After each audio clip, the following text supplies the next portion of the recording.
এই গ্রামে একটা ছেলে জেনা করেছে, জেনা করতে গিয়ে ধরা পড়েছে। তা গ্রামের সবাই বলছে ছি ছি ছি ছি ছি, জেনা করে ধরা পড়েছে, ছি। সবার মান সম্মান ডুবিয়ে দিলে গো, সবার মান সম্মান আমাদের ডুবে গেছে। বলে উমুকের বেটা জেনা করেছে, উমুকের মেয়ে জেনা করেছে, তার জন্য ওনার নাকি দাম কমে গেল, আর গ্রামের নাকি একটা দাম কমে গেল। সবাই মুখে কাপড় দিচ্ছে। তো যেই ব্যক্তি মুখে কাপড় দিচ্ছে আর যেই ব্যক্তি খুব বলছে ছি, সম্মান সব শেষ হয়ে গেল, ওই ব্যক্তি আবার সুদ খায়। আর সুদের ব্যাপারে কি বলেছেন রাসূল সাল্লাল্লাহু আলাইহি সাল্লাম? বলছেন যদি কোনো ব্যক্তি জেনে বুঝে, যদি কোনো ব্যক্তি জেনে বুঝে 1 টাকা যদি সুদ খায়, 36 বার জেনা করে যা পাপ হবে তার চেয়ে বেশি পাপ হবে 1 টাকা সুদ খেলে। তার মানে জেনা করতে গিয়ে ধরা পড়েছে, তার জন্য যেই ব্যক্তি এখন বলছিল যে ছি ছি ছি ছি সব সম্মান শেষ হয়ে গেল, এখন 1 টাকার বিনিময়ে ও 36 বার জেনা করে।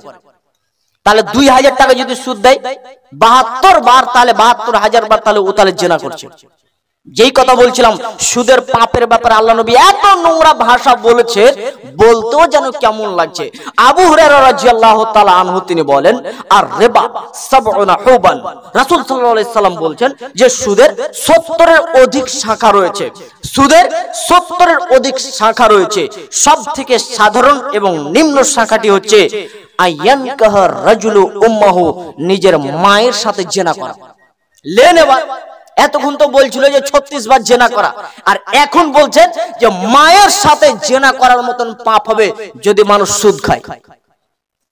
জাবের রাদিয়াল্লাহু তাআলা আনহু তিনি বলেন লানা রাসূলুল্লাহ সাল্লাল্লাহু আলাইহি সাল্লাম আকলা রিবা ওয়া মুকিলাহু ওয়া কাতিবাহু ওয়া শাহিদাইহি তালাহুম সাওয়াউন। তিনি বলেন আল্লাহ নবী বলছেন তাদের প্রতি লানত করেছেন, লানত করেছেন আল্লাহ নবী ওই লোকদের উপরে কে যে সুদ দেয়, যে সুদ নেয় এবং যে সুদের ব্যাপারে সাক্ষী দেয় এবং সুদ সম্পর্কে যে লোকটা লিখে রাখে, এরা প্রত্যেকেই অভিশাপে তারা সকলেই বাড়াবো। সুদ নেওয়া, সুদ দেওয়া, সুদের ব্যাপারে সাক্ষী দেওয়া আর সুদের ব্যাপারে লিখে রাখা। আপনি মুরব্বি সাহেব দোকানে চা খেতে গেছেন সকালবেলায়, তা আপনি চা খেতে বসে বসে চা খাচ্ছেন, তখন দেখতে পাচ্ছেন একটি লোককে যে সুদ দিচ্ছে, 10,000 টাকা কাচ কাচ কাচ কাচ করে গুনে ওই ব্যক্তিকে সুদ দিচ্ছে। তা সুদ যখনই দিল তখন আপনি দেখছেন যে হ্যাঁ ও ব্যক্তিকে হবিবুরকে সুদ দিল, আপনি দেখলেন, খুব দেখছেন, দেখার পর একটা শর্ত করে দিল প্রতি 1 মাসে 2000 টাকা করে বেশি দিতে হবে, এটা শর্ত করা হয়েছে। এখন 1 মাস হয়ে গেছে, এখন বলছে সুদের টাকাটি আমাকে দাও, সুদের টাকাটি আমাকে দাও। তখন আপনি 1 মাস পরে আবার ওই দোকানে আপনার অভ্যেস চা খাওয়ার, আবার আপনি চা খেতে গেছেন, আবার ওরা দুজন আবার টাকা চাচ্ছে, এই সুদের টাকাটি দে। তখন যে লোকটা সুদ নিয়েছিল তখন বলছে না না না না না আমি কোনো সুদ নিইনি, আমি তোর কাছ থেকে কোনো সুদ নিইনি। তখন আপনি তখন বলছেন আরে আমি তো ওই দিন দেখলাম 1 মাস আগে যে ও সুদ দিয়েছে আর ও তো সুদ নিয়েছে, এটা তো আমি দেখেছি নিজের চোখে। তখন আপনি তখন বলছেন এই তোকে তো আমি দেখেছি ওই দিন যে তুই সুদ দিয়েছিস, আর তুই কত দেখলাম তুই সেদিন তুই সুদ নিয়েছিস, এটা আমি সেদিন সাক্ষী ছিলাম, আমি তো সেদিন চায়ের দোকানে ছিলাম। এই লোকটা সাক্ষী দিলেন কি মনে করে, যারা এই বেঈমানি করছে তো অন্তত লোকটা যেন বেঈমানি না করে, একটু সাক্ষী দিয়ে দিই। এই সাক্ষী দেওয়ার কারণে মুহাম্মদ সাল্লাল্লাহু আলাইহি ওয়াসাল্লাম বলছেন এরা প্রত্যেকেই সুদ খাওয়ার মতো এদের প্রতি অভিশাপ পড়ে গেছে। এ ভালো মনে করে সাক্ষী দিতে যাওয়ার কারণে এই লোকটা এখন অপরাধে বাড়াবো। আজকে কি বক্তব্য চলেছে নাকি? আসেন। যদি কোনো মানুষ জেনা করে, যদি কোনো মানুষ জেনা করে তাহলে 4 জন সাক্ষী লাগবে। এরা 4 জন বলবে যে হ্যাঁ আমরা দেখেছি, নিজের চোখে দেখেছি জেনা করতে। এই 4 জনকে বলতে হবে। যদি 2 জন বলে সাক্ষী গ্রহণ হবে না, 3 জন যদি বলে সাক্ষী গ্রহণ হবে না, 4 জনকেই বলতে হবে যে হ্যাঁ আমরা নিজের চোখে, 4 জনকেই বলতে হবে যে হ্যাঁ আমরা 2 জনকে জেনায় লিপ্ত অবস্থায় দেখেছি। তাহলে আল্লাহ নবী বলছেন ওয়াল ইয়াশহাদ আযাবাহুমা তাইফাতুম মিনাল মুমিনিন, এদেরকে নিয়ে যাও ফাঁকা একটি মাঠে, ফাঁকা মাঠে নিয়ে গিয়ে এদেরকে 100 লাঠি করে তাদেরকে পিটানি দাও। বিবাহ না করা অবস্থায়, তারা বিবাহ হয়নি, এখন এরা যদি জেনায় লিপ্ত হয় তাহলে এদেরকে ফাঁকা একটি মাঠে নিয়ে যাও, দিয়ে এদেরকে 100 কোড়া এদেরকে লাগাতে হবে। বলুন তো এই 4 জনের ব্যাপারে আল্লাহ নবী কিছু কোনো শব্দ ব্যবহার করেননি। এই চারজনও কিন্তু সাক্ষী দিয়েছে, সত্য সাক্ষী দিয়েছে, অথচ এই চারজনের ব্যাপারে আল্লাহ নবী কিছুই শব্দ ব্যবহার করেননি।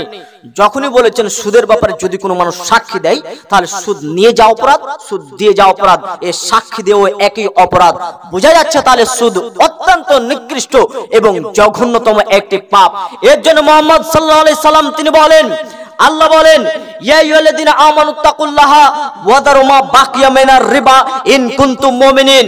এই বিশ্বাসীগণ শোনো, তোমরা আল্লাহকে ভয় করো এবং তোমাদের বাকিয়া যে রিবা রয়েছে, বাকিয়া যে সুদ রয়েছে, এই সুদগুলো তোমরা সবাই বর্জন করো, সুদকে তোমরা ছেড়ে দাও। যাদের কাছ থেকে তোমরা যা কিছু পাবে এটা আর তোমরা নিও না, এটা তাদেরকে দিয়ে দাও, ছেড়ে দাও। আর তোমাদের সুদ ওদের কাছ থেকে নিতে হবে না। সুদ তাদের কাছ থেকে লাখ লাখ কোটি কোটি টাকা তাদের কাছে দিয়ে রেখেছো, এখন তার কাছ থেকে আর ফিরিয়ে নিবে না, তুমি সেটাকে ছেড়ে দাও। এই কথা আল্লাহ বলছেন, আয়াত নাজিল করে বলছেন বাকিয়া রিবাকে সবকে বর্জন করে দিতে।